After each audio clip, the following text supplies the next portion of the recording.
How K-pop Demon Hunters became the most watched movie in Netflix history.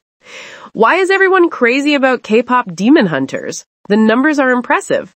The film became a global phenomenon in just a few weeks, with 236 million views on Netflix by the end of August 2025, making it the most watched title ever on the platform.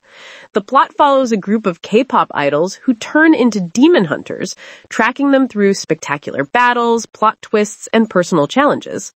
The film's soundtrack is full of original hits that accompany the most intense moments and turn every scene into a musical spectacular. The film took a seemingly simple formula, K-pop girl group plus supernatural battles, and gave it depth.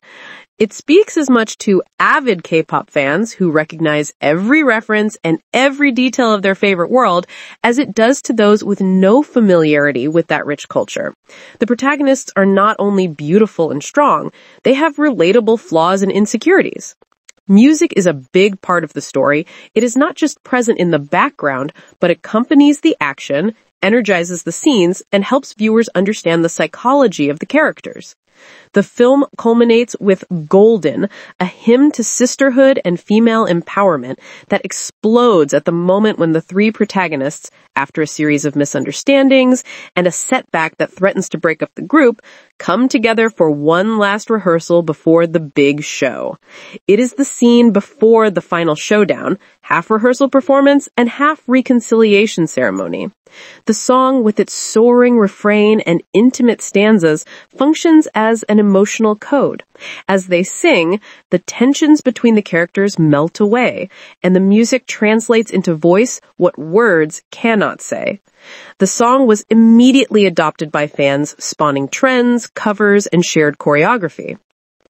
Another strength is the film's faithfulness to K-pop culture, which it shows off without indulging in too many cliches.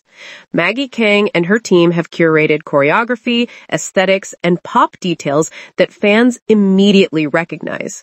It is a believable universe where every gesture and every costume tells something about the protagonist's world. This is the real reason the film avoids the usual stereotypes.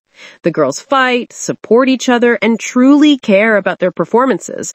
Their stories have layers, with comic timing and pauses that let the characters breathe. Another cliche the film avoids, the superficial use of Korean culture as exotic decoration. Here, no references have been thrown in haphazardly.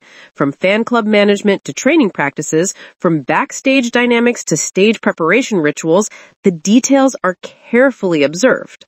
What K-pop Demon Hunters has done, and what helps to explain its enormous success, is to build an ecosystem in which the audience does not only spectate, but participate.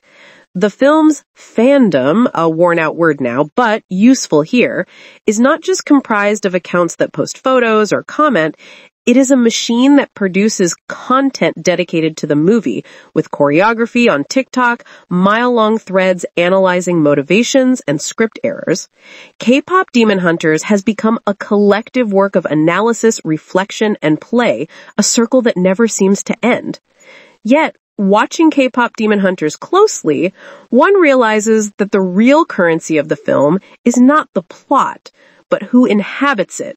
The protagonists, Rumi, Mira, and Zoe, are not glossy window dressing figurines, but people who stumble in choreography, in decisions, in feelings, and come across as compelling for that very reason. Fandom feeds on these imperfections. It makes theories, memes, tutorials out of them. A costume turns into an Instagram filter. A shot becomes a quote. A dance move ends up looped on TikTok. When the community sets its rituals into motion, collective rewatches, shared playlists, the film stops being a closed object and begins to live in the minds of those who love it. This is the narrative elasticity that ignites the passion for K-pop Demon Hunters. Not just affection, but a desire to participate and make a narrative of it in turn.